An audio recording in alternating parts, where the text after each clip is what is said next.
جی السلام علیکم۔ آپ دیکھ رہے ہیں انگلش ایزی ٹرکس ود محمد شعیب۔ آج جو ہمارا ٹاپک ہے وہ ہے یونٹ 8 دا سی۔ یہ جیم ریوز کی لکھی ہوئی بہت ہی پیاری پوئم ہے، تو اس کی ٹرانسلیشن اور ایکسپلینیشن ہم دیکھتے ہیں ذرا۔ تو سمندر کو ایک کتے کے ساتھ تشبیہ دی گئی ہے، جسے ہم ایکسٹینڈڈ میٹافر کا نام دیتے ہیں۔ تو اس کو ذرا دیکھتے ہیں۔ The sea is hungry dog۔ سمندر ایک بھوکا کتا ہے۔ اب بھوکے کتے سے تشبیہ دی گئی ہے اس کو، ٹھیک ہے۔ The sea is hungry dog، actually یہ میٹافر ہے، ٹھیک ہے، کہ ڈائریکٹ اسے میٹافوریکلی یہ ورڈ بیان کیا گیا ہے۔ جائنٹ اینڈ گرے، بڑا اور سرمائی۔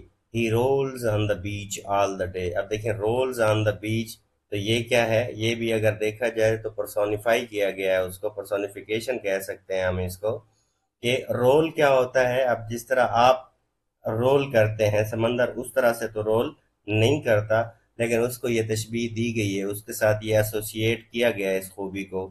وہ سارا دن ساحل پر لڑکتا ہے۔ with his clashing teeth and shaggy jaws، اپنے دانتوں اور جھاگ والے منہ سے، ٹھیک ہے۔ اب دیکھیں یہ بالکل ایک کتے کی ڈپکشن دی گئی ہے، جسے ہم ایکسٹینڈڈ میٹافر کا نام دیتے ہیں، کیونکہ سمندر کو کتا بنا کے پیش کیا گیا ہے، ٹھیک ہے۔ آور اپان آور ہی ناز، وہ گھنٹوں پتھر چباتا ہے۔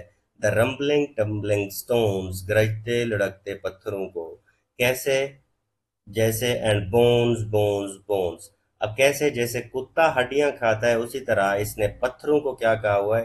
ہڈیاں کہا ہوا ہے۔ جیسے سمندر کو کتا کہا ہوا ہے، اور کتا جیسے ہڈیاں کھاتا ہے، اسی طرح سمندر کی بھی کیا بات کر رہا ہے کہ یہ بھی اسی طرح پتھروں کو ٹکراتا ہے یا کھاتا ہے۔ دا جائنٹ سی ڈاگ مون، بڑا سمندری کتا چیختا ہے۔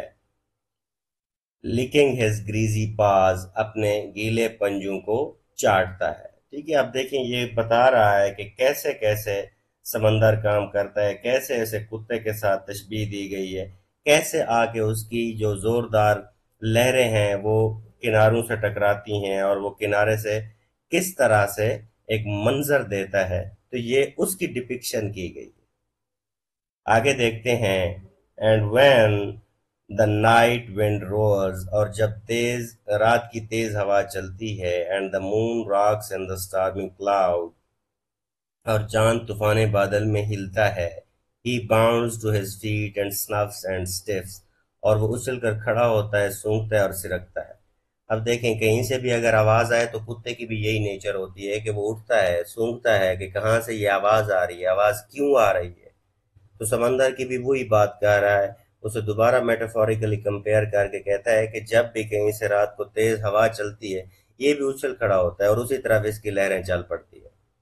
Shaking his wet sides over the cliffs, اپنے گیلے پہلوں کو چٹانوں پر جھاڑتا ہے۔ And howls and hollos long and loud, اور لمبے زور سے چیختا اور چلاتا ہے، ٹھیک ہے، کہ جب تیز ہوائیں چلتی ہیں اور چاند بادلوں کے پیچھے چولتا نظر آتا ہے، تو سمندر اچانک سے اٹھتا ہے، سونگتا ہے اور سانس لیتا ہے، جیسے کہ کتا خطرہ محسوس کر کے چوکنا ہو جاتا ہے۔ وہ اپنے گیلے اطراف کو چٹانوں پر ہلاتا ہے، ٹھیک ہے۔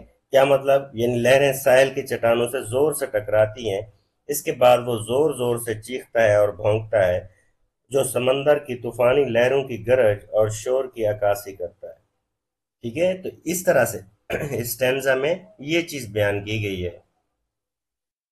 اس پیرا کو دیکھیں۔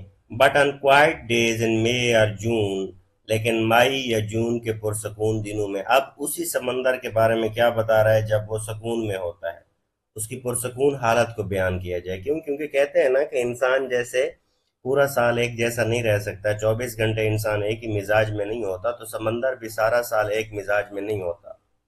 But on quiet days in May or June، لیکن مئی یا جون کے پرسکون دنوں میں، when even the grasses on the dunes، جب ٹیلوں پر گھاس بھی play no more their reedy tunes، اپنے سرکنڈوں والی آواز نہیں بجاتی، with his head between his paws، وہ اپنے سر اپنے پنجوں کے درمیان رکھتا ہے.